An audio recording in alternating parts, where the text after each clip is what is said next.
Here Daily here, welcome to another video. Again, I'm just going to discuss various differentiation ideas that you can use in language learning, as I say, and I've started various ones that I've used myself that actually would work well. So the first one is whole class teaching versus collaborative teaching versus team teaching, whereby if the school allows, permits one or more teacher in the classroom or kind of a suitably qualified person, whereby one would be, for example, an instructor, another person just checking that activities are actually done, or kind of like explaining a secondary function of the primary lesson as you go along, or kind of like dividing the class and teaching both different aspects, like part one to one class and part two to another class, and then switching over, or having various kind of like role play kind of like activities, because I'm a language teacher, I teach German and Spanish.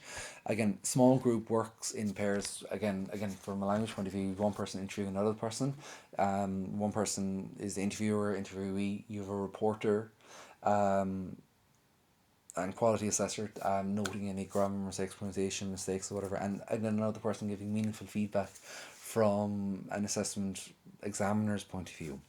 Um, Again, with working in groups is kind of good because um, again, it's like if you have four or five components in a main lesson, dependent on the various skills or the intelligent types of students, you can kind of break up the key aspects where they can move around the classroom until they have a certain kind of like aspect of the activity done. Um, One-to-one tuition, again, as I say, kind of like once you set the students off on an activity, you can focus in on certain students who just need um, a further clarification on a certain aspect of what you're teaching. Not because there's a deficiency in the understanding of the topic, it's just because everyone's different, and what one person gets another person doesn't get. So it's just focusing in and using your time just to make sure nobody's there looking into space.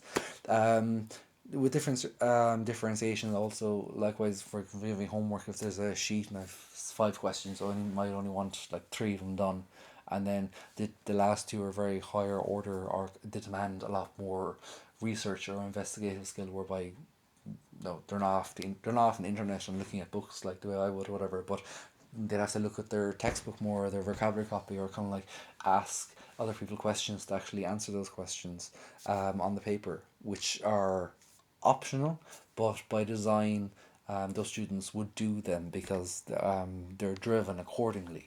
And then, but they're not option. They're not a compulsory to do so. Therefore, as I say, everybody's still getting the core homework or assignment done.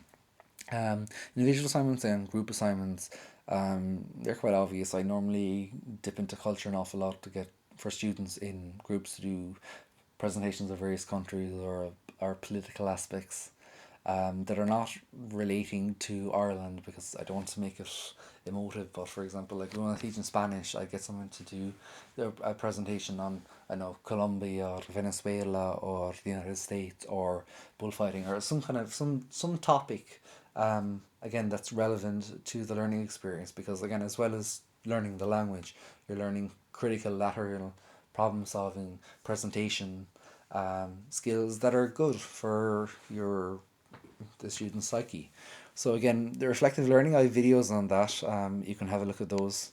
I'll look at those if you want. Again, structured discussion, starting off with a topic of something like, for Lebensdorf, the war in Germany, and then just jumping in to I don't know, the expelling of kind of foreigners from Germany, and then going into Ausländerfeindlichkeit and Gastarbeiter, and doing a whole mind map model thing from that, and then linking it to a reading exercise.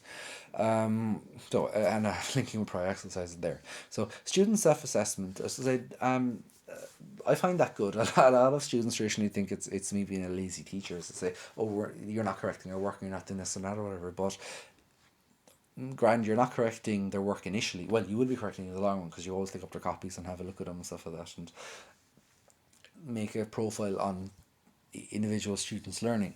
But you spend more time kind of monitoring and making sure language is being spoken, and just kind of like, again, just checking the experience. My maths concept mapping are good. I say they're self-explanatory. Using ICT and internet is fantastic. I have videos on Duolingo and tuned in radio and various other kind of apps that are on my YouTube channel. If the school permits it, as I say, you can't really demand that a student does XYZ outside of the classroom because um, people have various resources outside the classroom, and it's unfair to demand things um, when everybody has different resources. Data protector overhead projector, they're obvious in every student's. DVDs, videos. I normally kind of like would get students to come up and do a thing, either kind of a hot seat or a mini kind of countdown quiz or stuff that's emulated that you would see on TV, kind of like when popular, like even what there's a thing on BBC, Chase the Chaser, whereby they have to get a certain amount of questions right and you have to answer questions, and it goes back and forth to a game. It doesn't have to be kind of like rewarding that much. It just has to be eclectic. So again, task-based learning I'm going to focus on heavily are other practical activities. So there's just kind of a few ideas that would work well in a classroom, as well as using kind of like art and kind of like posters and kind of presentations and getting students to assess themselves and check themselves and having a 1 minute feedbacks and summaries and getting students actually working groups to actually teach back a topic that has been learned maybe a week prior to actually, and allowing them time to prepare their own mini resources just to give them ownership. And 9 times out of 10 is to say they're very receptive to that.